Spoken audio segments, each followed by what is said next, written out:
I was house-sitting for a coworker in Boulder while she and her husband were on a 2-week trip to Europe. It was an easy gig. They had a big, modern place tucked in the foothills, with a wall of glass overlooking pine trees and rocky hills. Quiet, peaceful, isolated in a good way. I work remote, so I brought my laptop and made myself at home. I didn't mind being alone. In fact, I was kind of looking forward to it. No city noise, no distractions, just me and their dog, a lazy golden retriever named Bix. The first few nights were uneventful. I cooked, worked, went for walks, watched Netflix.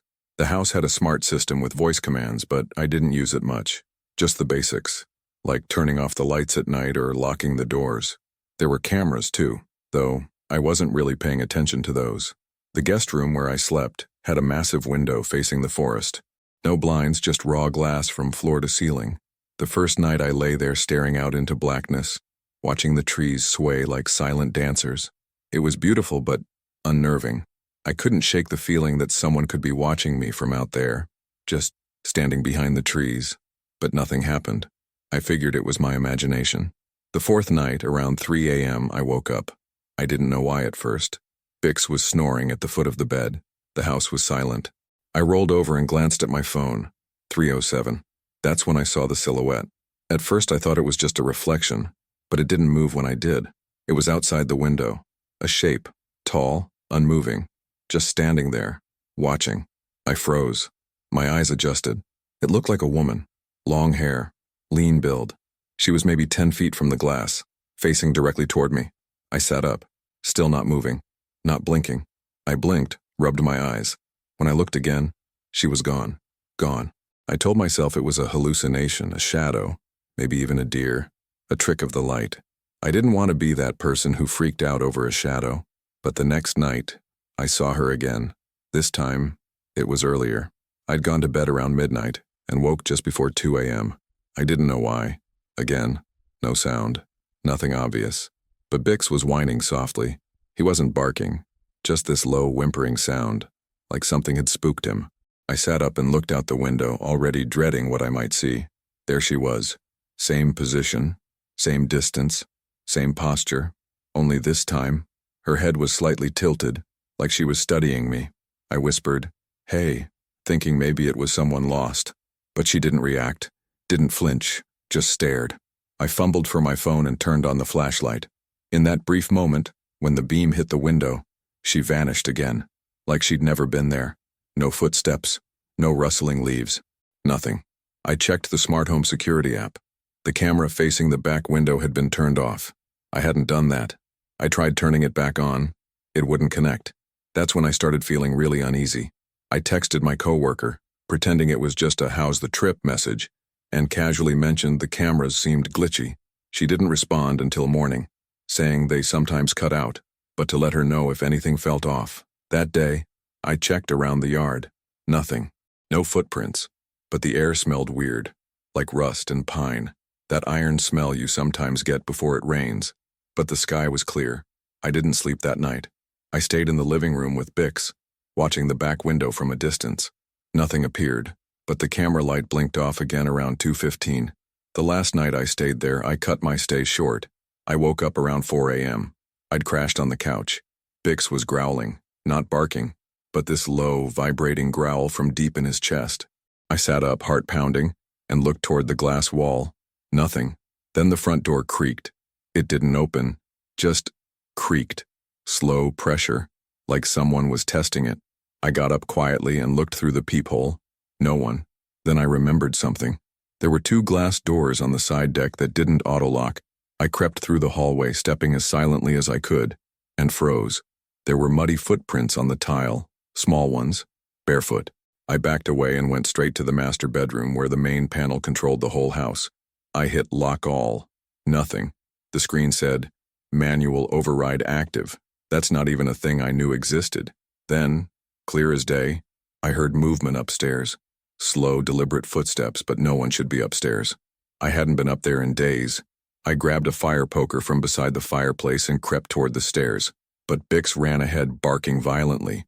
He sprinted up, barked twice, then whimpered. Dead silence. I called his name. No sound. I ran up, poker in hand. The hall was empty, doors closed. The air up there was freezing cold. I pushed open the first door. Guest office. Empty. Second door. Storage room. Empty. Last one. The small guest bathroom. And there she was, standing inside the shower, fully clothed, wet, just staring at me through the glass like she had been at the window. I slammed the door shut and ran. Didn't look back. Didn't grab my things. I got in my car, barefoot, in my boxers, and drove straight to the nearest gas station. I called the police. They searched the place, found the side door ajar, muddy footprints everywhere, but no woman, no wet clothes, no sign anyone had been living there. Nothing. They told me there were no signs of forced entry. They chalked it up to stress, fatigue. You'd be surprised what the mind invents in isolation. My coworker didn't seem shocked when I told her everything. Just quiet. She didn't ask for details. Just said, "Thanks for watching the place," and sent me a Venmo. She never invited me back. I still wonder, was she real? Or someone who knew the house too well? A drifter? An ex? Or worse, someone who had always been inside? I still see her sometimes when I close my eyes, head tilted, watching, waiting.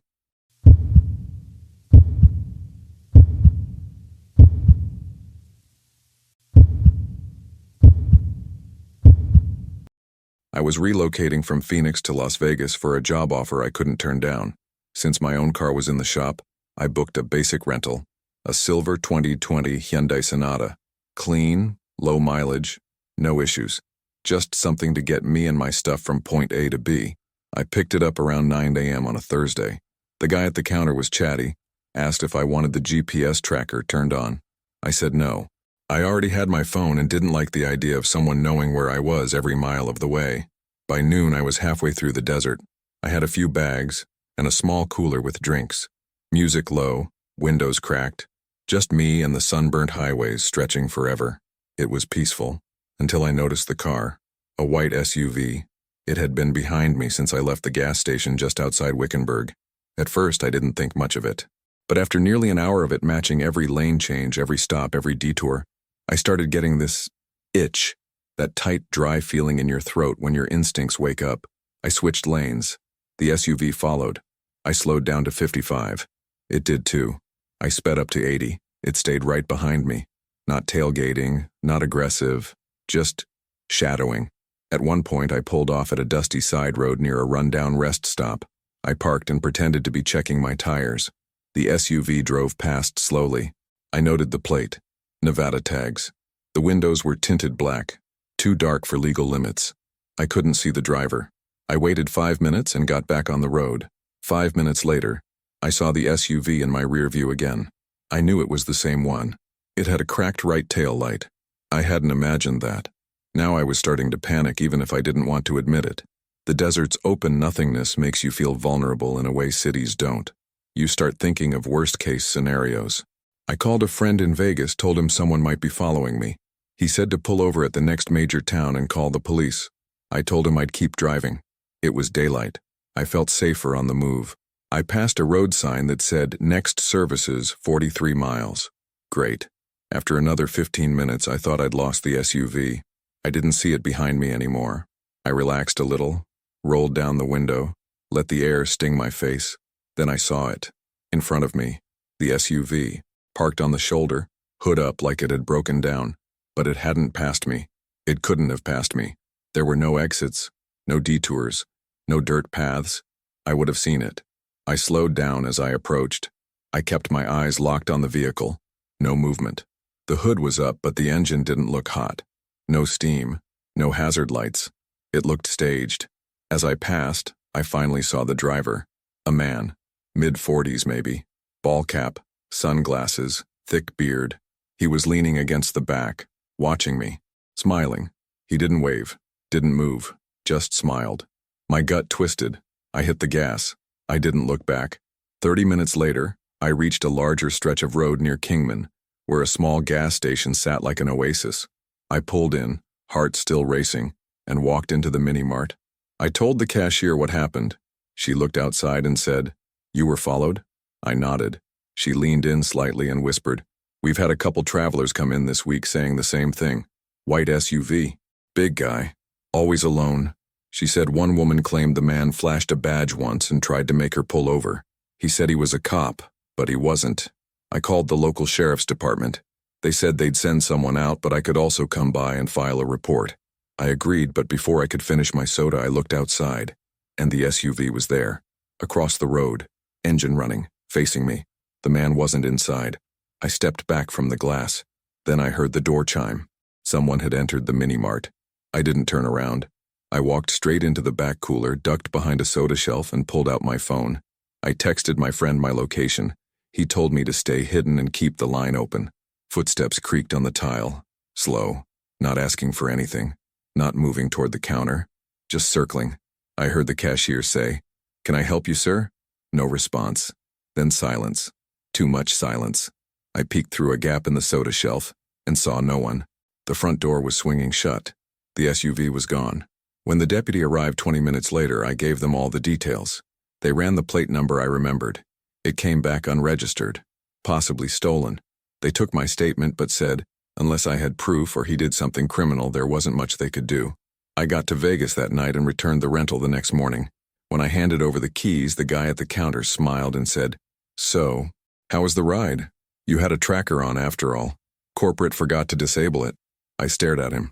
He pulled up a screen, clicked a few times, then frowned. "Huh, that's weird. There's a gap in the log. About 2 hours missing. Weird little loop north of the highway. You didn't go there, right?" I shook my head. He clicked again, and there it was. The tracker showed my car going down a desert service road, stopping for 12 minutes, and then circling back to the main highway. Only, I'd never taken that road. I'd never stopped. To this day, I don't know if someone else accessed the car's systems on route, or if I lost time somehow, but I remember every mile, except those 12 minutes. Those, I can't explain.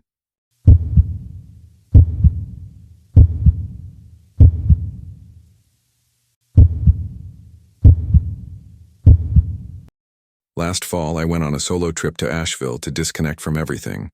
Work, people, my phone. I needed the quiet. I booked a 3-night stay at an Airbnb listed as a rustic modern mountain cabin. It had amazing reviews. Secluded, surrounded by trees with floor-to-ceiling windows and a minimalist design. The host's profile was clean and professional. Name was Miriam, though I never spoke to her directly. Just automated check-in instructions.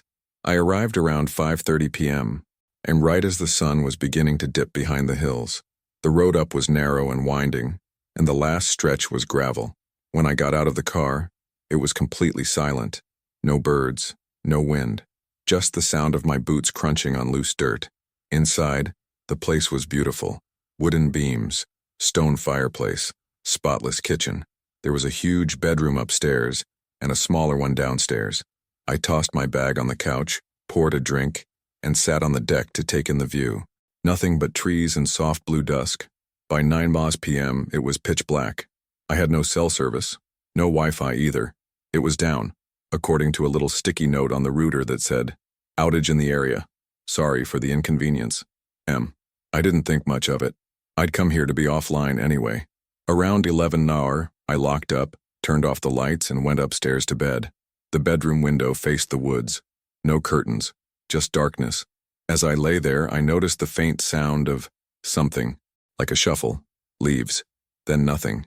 I told myself it was an animal, a deer, maybe wind, even though I didn't feel any breeze. Still, I had trouble falling asleep. The next morning, I made coffee and sat on the deck again. I noticed boot prints in the soft dirt below the steps. They weren't mine. I'd worn sneakers the whole time. And they weren't from the property owner either. The listing said no staff or groundskeeper would be around. I went inside, grabbed my phone, and took a photo, just in case. Still no signal. I drove into town, got lunch, and called the host from a diner with Wi-Fi. Left a voicemail saying I noticed footprints and just wanted to be sure no one else was supposed to be on the property. She never called back. That night I was more on edge. I locked all the doors and windows, closed the blinds, left a light on in the hallway. At 1:47 a.m., I woke up suddenly. The house was dead quiet. Then I heard it again. Footsteps. Inside. They were slow, deliberate, and coming from downstairs. I lay frozen in bed, barely breathing. Then silence. I slipped out of bed and grabbed the fireplace poker I'd left by the door, just in case. I crept to the top of the stairs, leaned over the railing. No one. But I noticed something odd. The front door was open, not cracked, fully open. I knew I'd locked it.